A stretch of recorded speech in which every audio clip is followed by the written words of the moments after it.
Paul in his letter to the Galatians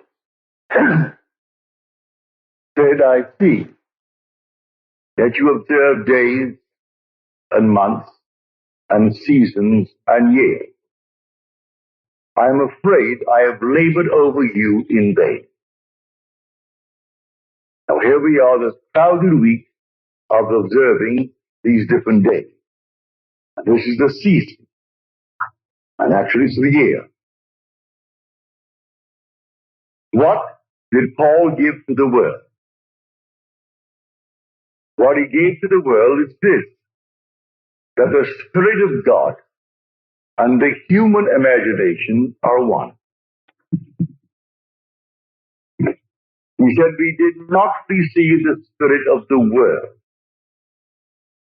but the Spirit which is from God, that we may understand the gift bestowed upon us by God. Here is the one that became the many, that the many may become the one. For one must be all, and comprehend within itself all things, both small and great. Everything in the world, all that I behold, though it appears without, it is within, in my imagination, of which this world of mortality is but a shadow. So when we are told if I be lifted up, I will lift all men and draw all men unto me. Now we are told he is lifted up. Therefore all men are already redeemed. But they have to experience it within themselves. They are already redeemed. But in this world of mortality, this must be now, I would say, repeated within the individual. For he must contain and experience all within himself. There is only God in this world. God only acts and is in existing beings or men. So let me share with you a story that was given to me last Friday night. This lady's husband's name is Ray. When I use the word Ray, I am speaking of her husband. He said, last year, Ray said to me, it's going to cost $1,000 to put on a roof, a new roof. We need the roof, but it costs $1,000. He didn't say they could not afford it. He just said, I saw the new roof. Right then and there, I saw the new roof. Then she said, I was working at my sewing machine. It's an old one, but it was adequate. It did the job. But I would like a new one, she said. And so I imagined a new one. There was the old one, but I imagined the new one.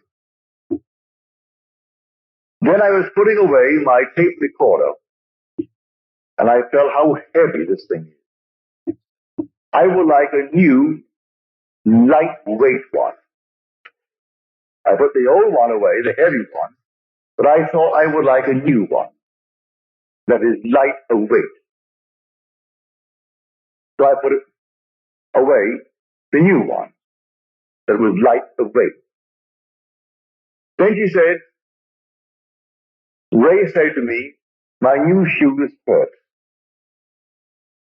He just bought them and they were hurting. Well, I wanted him to have shoes that did not hurt. That in my imagination. All this was last year. Then came the turn of the calendar year, and we had a robbery. No, they didn't steal the roof, but they took the other movable objects. And this past week, I got a settlement from the insurance company, pardon me, for $2,050 odd. I now have my nice new sewing machine. I have my nice lightweight tape recording. Ray's shoes do not hurt. And there is money for the roof. And much, much, much left over.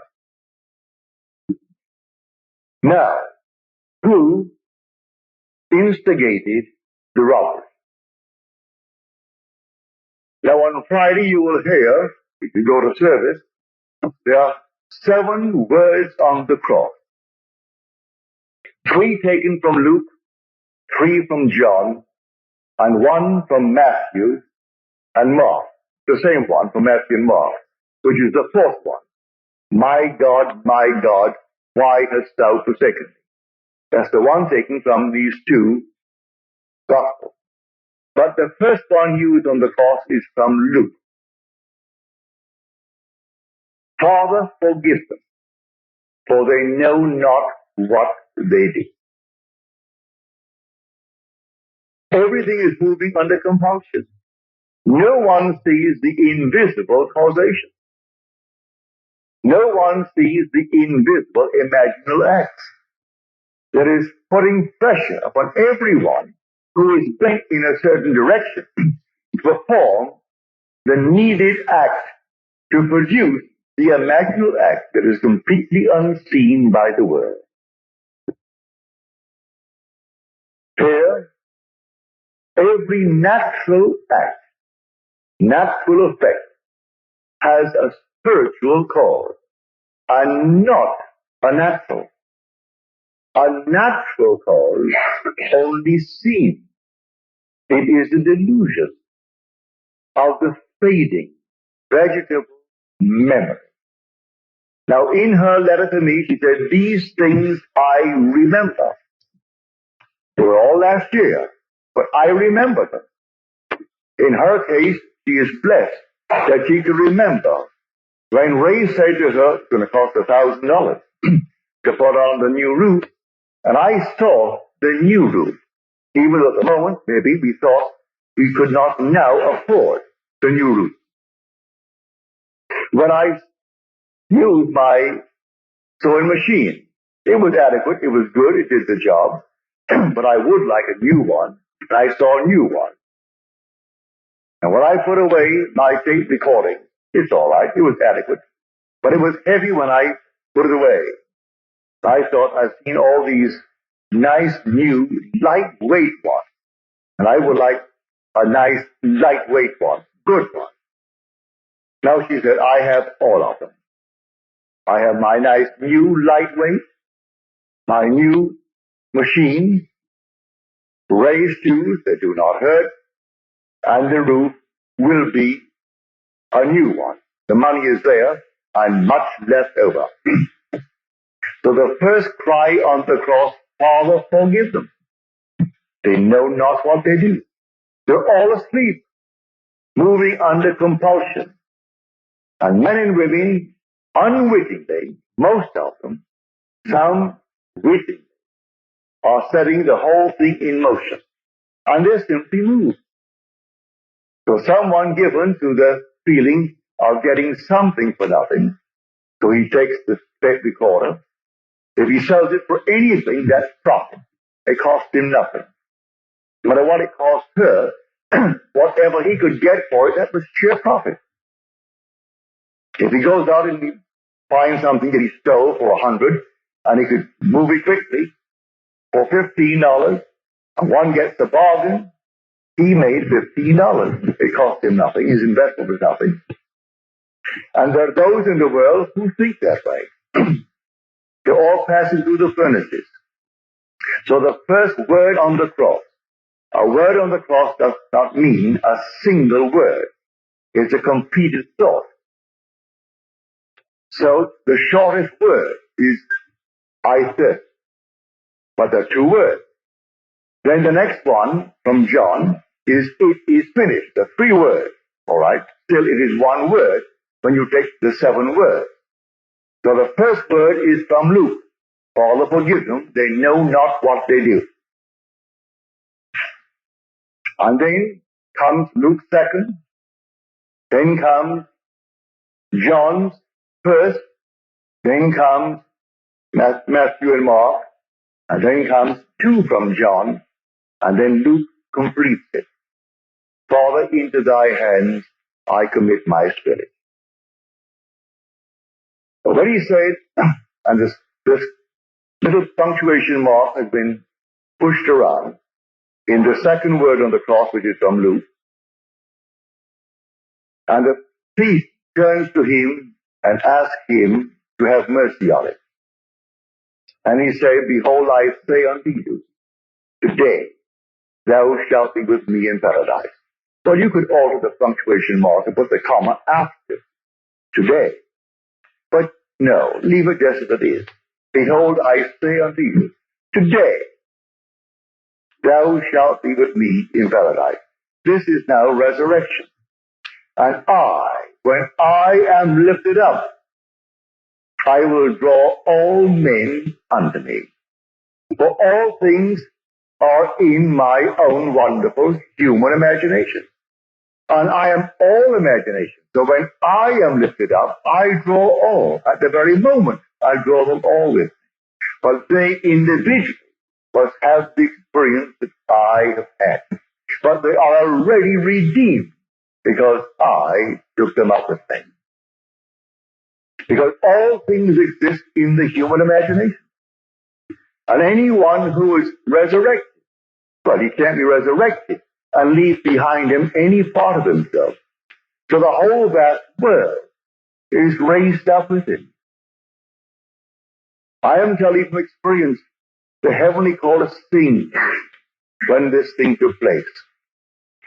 They sing the fall, actual fall into division, and the resurrection into unity. They sing it out. And then the regeneration through resurrection from the dead. They actually sing it out. And the word, it is finished, I heard it, but I didn't sing it. The heavenly chorus sang it. When I walked by and everyone was made perfect, as I was perfect. And then at the very end, the chorus sang out, it is finished. That was the sixth word on the cross. And the last one is when this garment comes off. And that is the 31st Psalm, the 5th verse. Into thy hands I commit my spirit. Complete the verse. Thou hast redeemed me, O Lord, faithful God. That was the promise at the beginning. I would fall into division and become fragmented, dwelling in all, that not a thing in this world could be apart from me. Because how could I be apart from something that I'm going to influence? Because all things by a law divine in one another's being mingled. If I am not penetrating you now, I couldn't see you. You couldn't hear if I did not penetrate you and you penetrate me. So all things by a law divine in one another's being mingled. So when I am lifted up, I take with me my entire universe, my whole vast world, knowing that everyone that is now shadowed in that world will have a repetition of the same experiences. For one fell into division and then resurrected into unity, bringing all back together into the one. So in her case, I can't tell you how thankful I am that she shared it with me. That she could now actually feel that the robbery, which seemed at the moment of a shock, she lost the tape recorder, she lost this, all the movable objects. And then came the settlement from the insurance company for $2,050, which replaced these with the new one.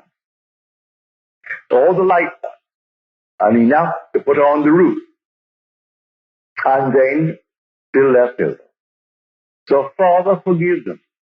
Yes, the thieves of thieves. It's yourself pushed out anyway. Here someone is tonight accused for stealing maybe what?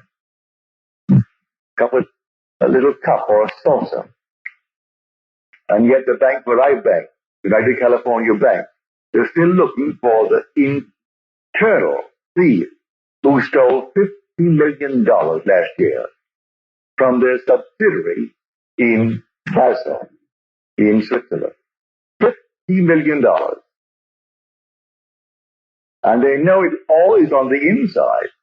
Can only be on the inside by trusted employees.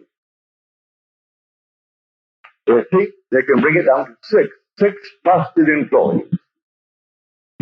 They can't quite put their fingers on it because in Switzerland there are all these strange hidden accounts. But they are missing $50 million. So someone goes into the bank and holds it up and gets $1,000 and we balloon the whole thing. The other thing is hush-hush.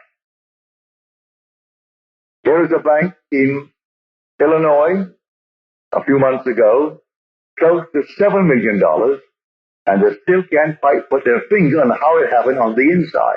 No one came in and robbed them.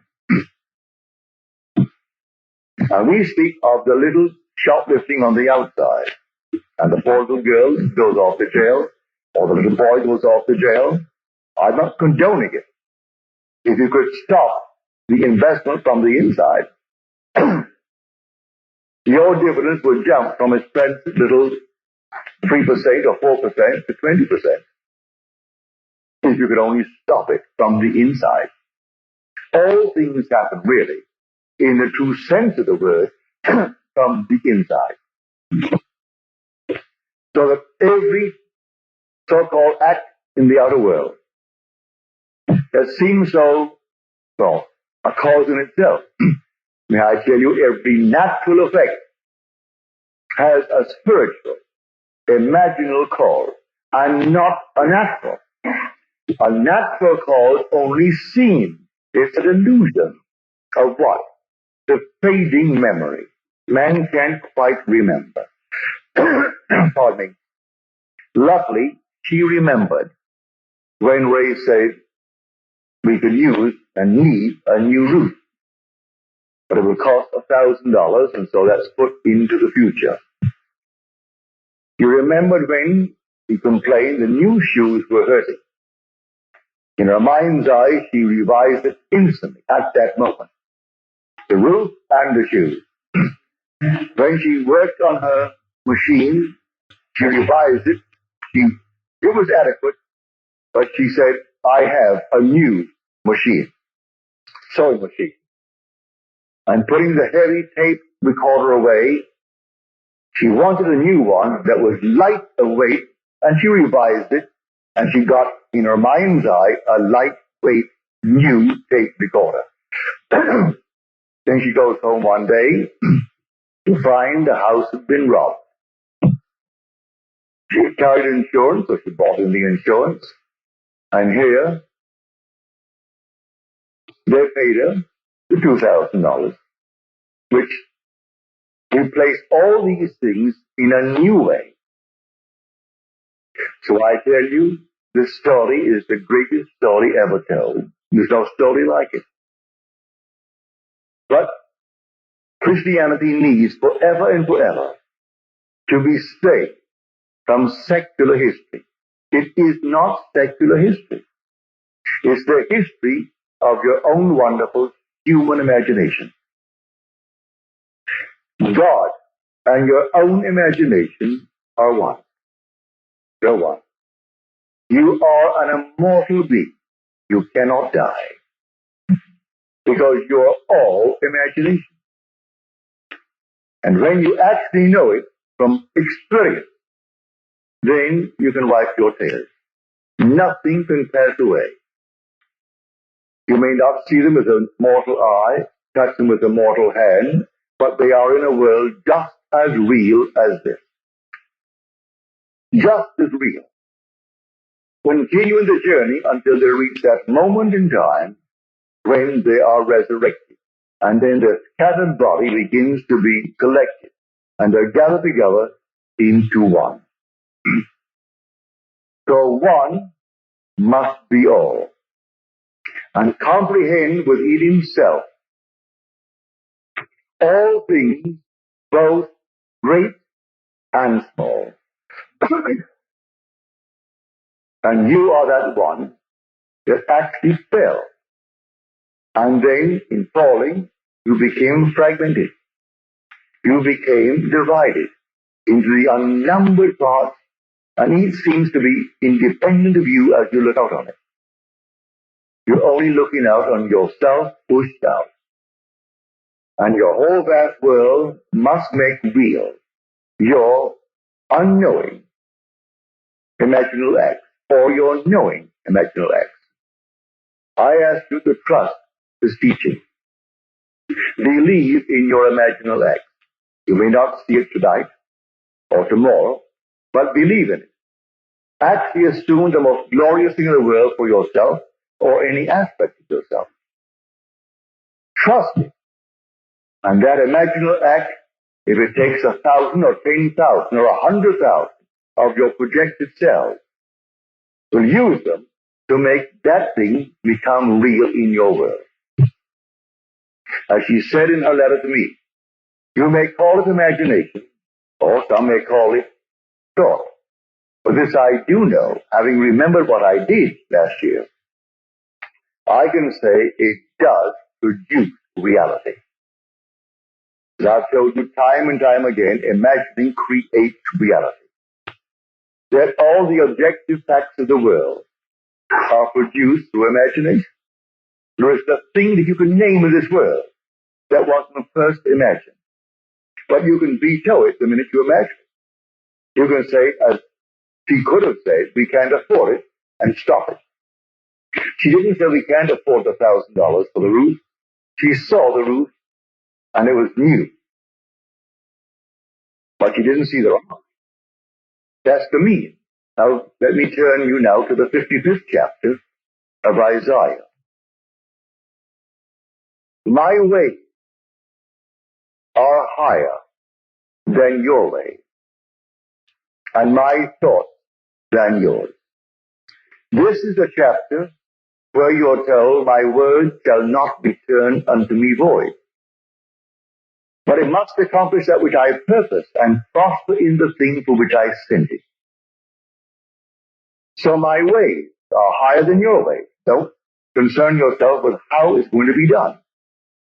For the same voice who spoke these words said this in the 32nd chapter of Deuteronomy, the 39th verse.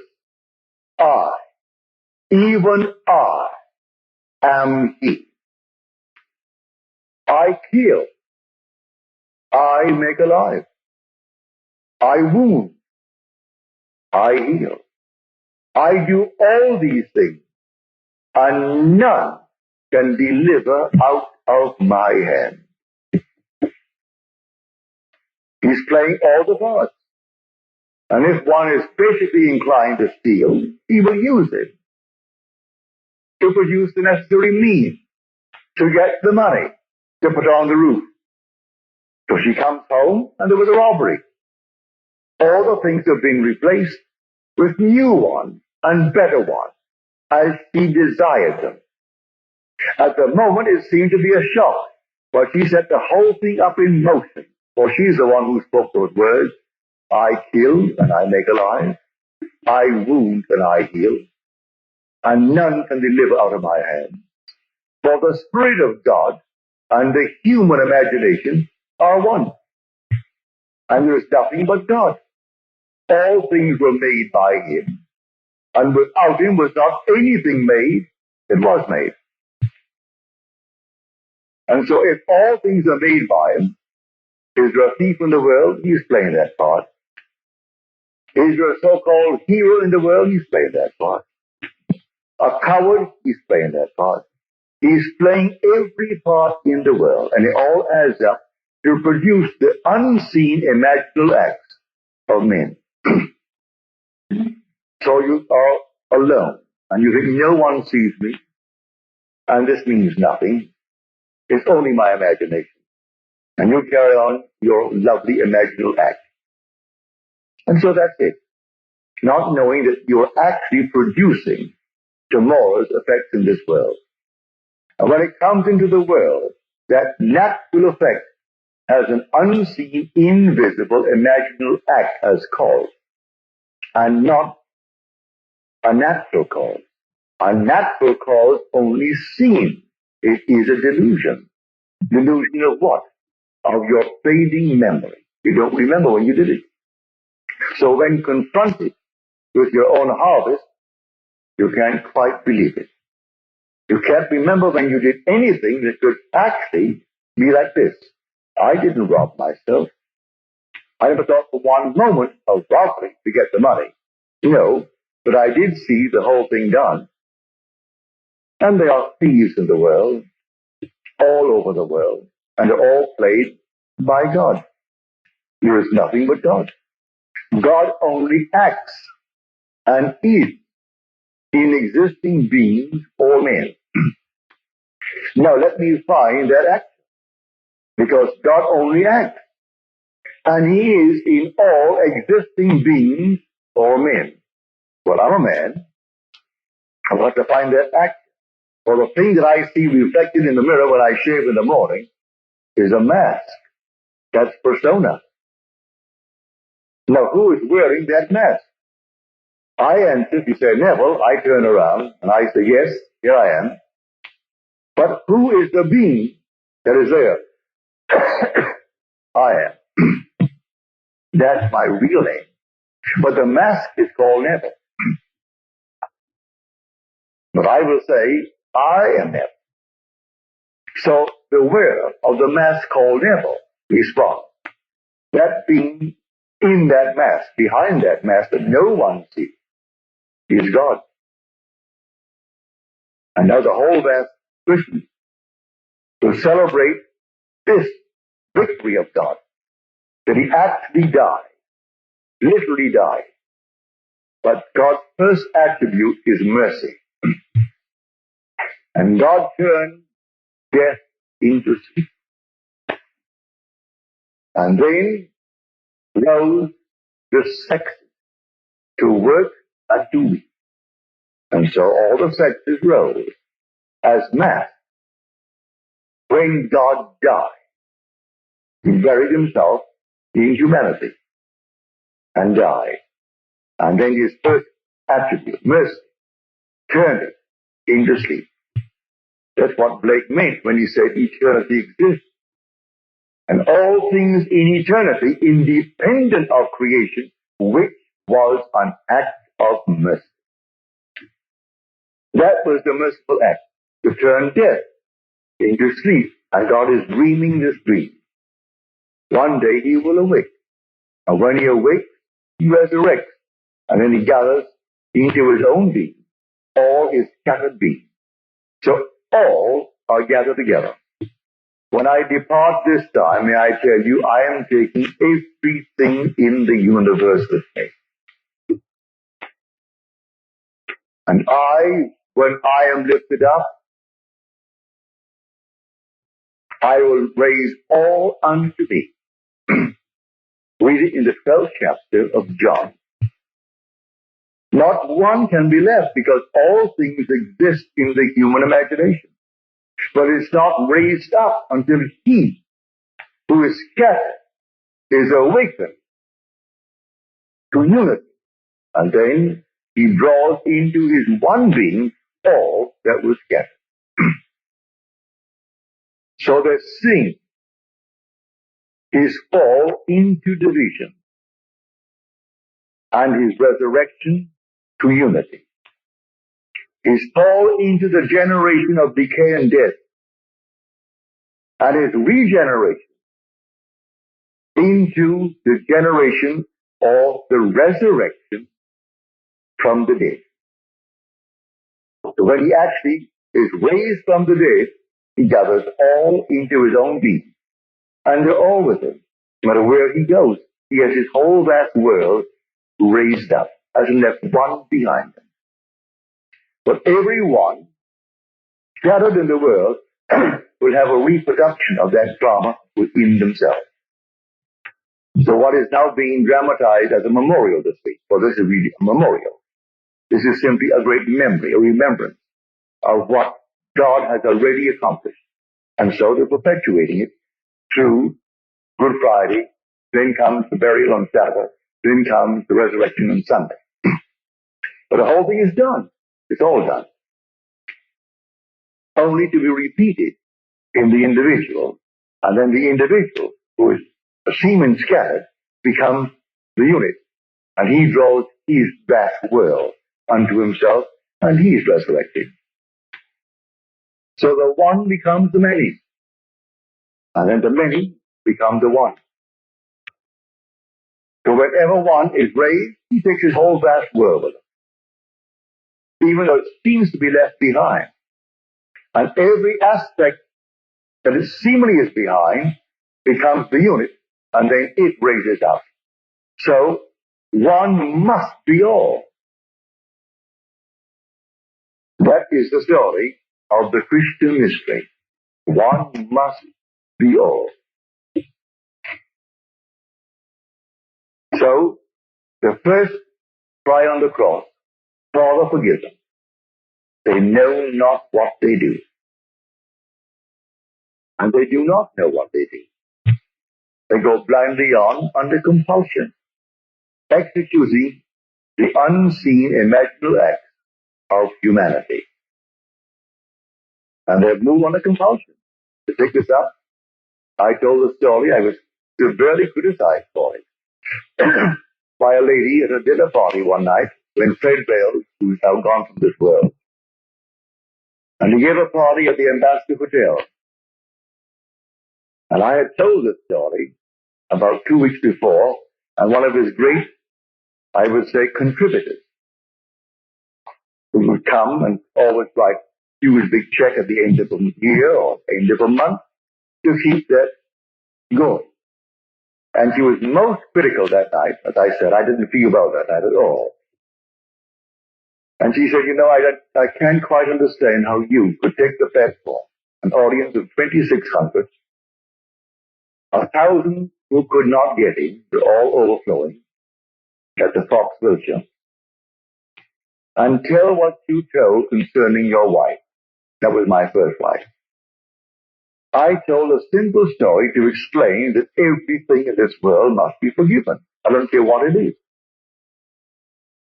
When I met the girl who now bears my name, who is the mother of my daughter, the very first moment I met her, I knew she is going to be my wife. She didn't know it, but I knew it. I said to myself, she doesn't know it, but she is going to be my wife. We sailed for Barbados 6 months later. She met my mother, met my family, met them all. We all loved them. That was back in 1936. In New York City, because of some archaic law, it's now passed. You couldn't get a divorce unless he was insane for 7 years or adultery. And that's all. The Orthodox Christian churches have sewed the whole thing up so that it made life miserable and made everything simply, well, a burden to all.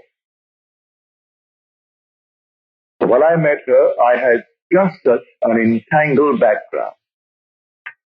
And here is New York City, the most archaic city in the world concerning its laws. I went to bed and slept as though I were happily married to the girl who now bears my name. I did not have any physical emotion with her. Just she was sleeping there and I am here, and it's blissful. I did that for one solid week. Then comes a telephone call from the court one morning, telling me that I must come down to the federal court on Tuesday morning. Well, I was groggy. It was early in the morning, and in those days I didn't rise as early as I do now. And so I just said, all right, and I hung up. After I hung up, I wondered, what on earth is all this nonsense? What have I done? I must be in court. I haven't received a summons. Not a thing. I must be in court. Well, on Tuesday morning, that I'm supposed to be there, I made no effort to go there. But about 9:30, the phone rang. It's the court. And they said to me, you were supposed to be here in court this morning. You meet at 10. And I said, what on earth am I supposed to be in court for? They said, well, it happens that your wife is arrested. And we thought maybe you could throw some light on the reason for her arrest. That's why we're asking you to come down. Well, I wasn't shaved. I simply threw myself into the clothes and off I went to a taxi down to the court. And I got there just as they were bringing her in. The man whispered into the 3 judges, 1 judge's ear, that I was in the audience. The judge asked me to take you don't have to swear, but will you please take the stand and throw some light on the behavior of your wife? She tells me you've been separated now for almost 14 years. I said, yes.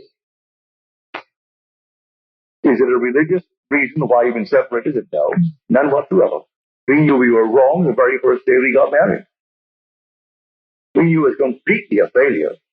Well, right away. Then he raised the case. She was picked up for shoplifting. They went to her home and found other things in her home. I said, what do you say for this? I said, as far as I'm concerned, I don't think that really she is a shoplifter. As far as I'm concerned, she just moved under compulsion. Taking into consideration her age, she is 8 years my senior, and she's passing through a certain emotional state. And do be lenient. We have a son, and he lives with me. And I don't want anything to happen to his mother that would cast any shadow on his life. He is a wonderful boy. He is in my charge by law. He is in my home, lives with me, and I don't want anything to happen to her that in any way would reflect upon my son. The judge said, in all my years on the bench, I have heard no plea by one for another who has every reason in this world to get her committed, because death in any other state will be enough for what he wants to be divorced. And yet he pleads for her. He sentenced her to 6 months. And then on my plea, he suspended it.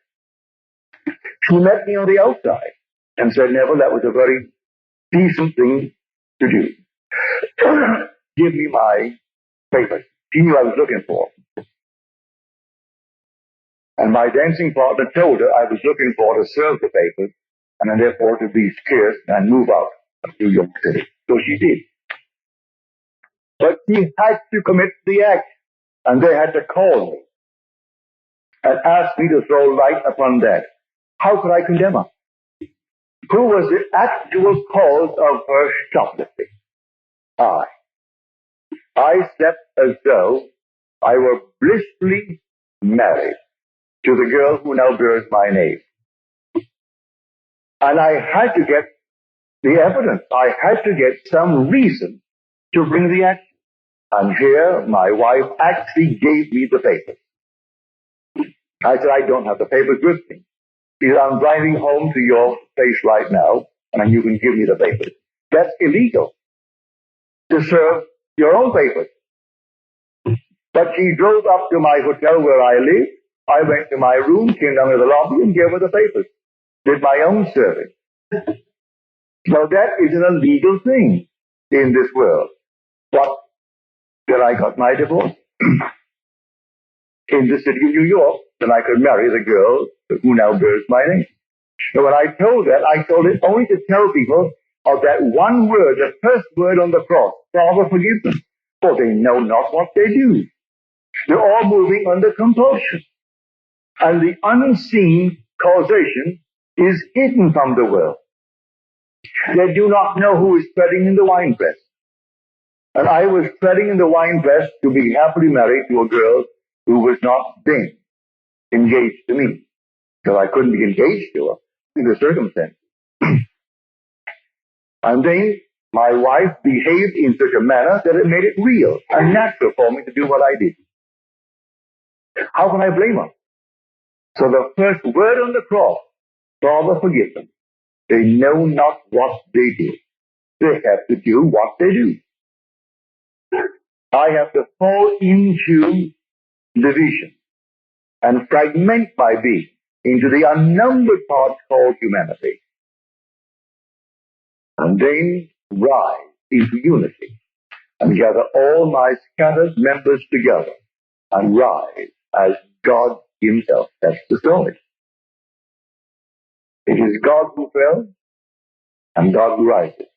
So I know from my own experience, nothing dies. Those who have not had the experience here, all right, they're restored in a world that is terrestrial, just like this. And they continue their journey until that moment in time when they're resurrected. And resurrection is resurrection into unity. And the outpictured world, the whole vast universe, is himself pushed out. Is gathered together then. And they move up. And when I am lifted up from the earth, I will draw all men unto me. See it? This is the mystery of which we speak here night after night. You're not some tiny little thing just pushed out. You are the whole. One must be all.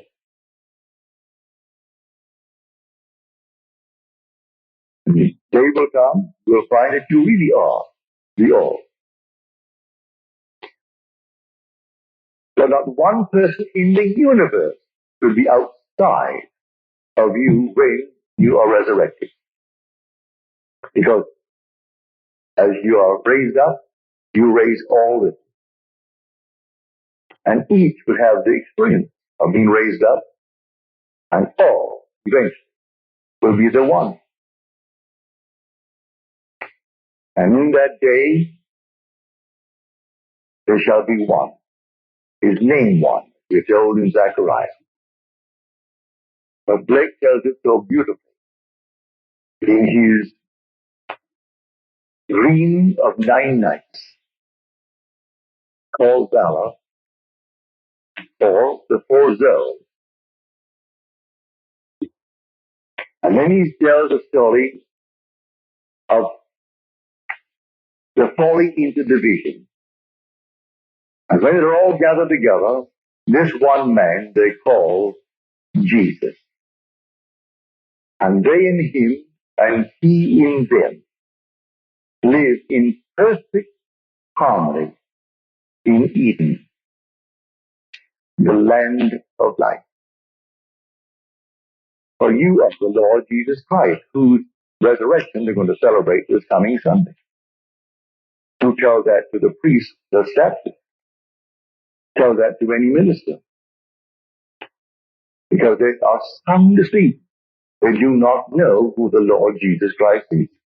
I tell you, the Lord Jesus Christ is buried in you. And he is your own wonderful human imagination. That's the Lord Jesus Christ. And when he is raised in you, you will raise all in this universe with you. That is the story. So I want to thank my friend for sharing with me her experience and being big enough to remember. If man could only remember the imaginal acts, he remembered when the roof needed repairs or a new one, and the cost was excessively high for them at the moment. Remember her husband complaining about the pain the new shoes caused, the weight of the tape recorder, and then working on the machine, sewing machine, and it was adequate, it was good, but she would like a new one. And then came out of the nowhere a robbery and took all these movable objects. And then came the insurance that sent the check for $2,000 that replaced all the movable objects and enough for the roof and much, much over. So she can actually say, forgive them, Father, those who took it. Did they not do her a favor? And yet they are thieves in their own eyes and thieves in the eyes of society. And they are. You know who plays the part? God. And you know who actually made them do what they did? The lady who wrote me the letter. Now she knows the words in that 32nd chapter of Deuteronomy. I, even I, am He, and there is no God beside me. I kill, and I make alive. I wound, and I heal. And there is none that can deliver out of my hand. No matter what happened, if we only had the memory, we could trace it to a forgotten imaginal act on our part.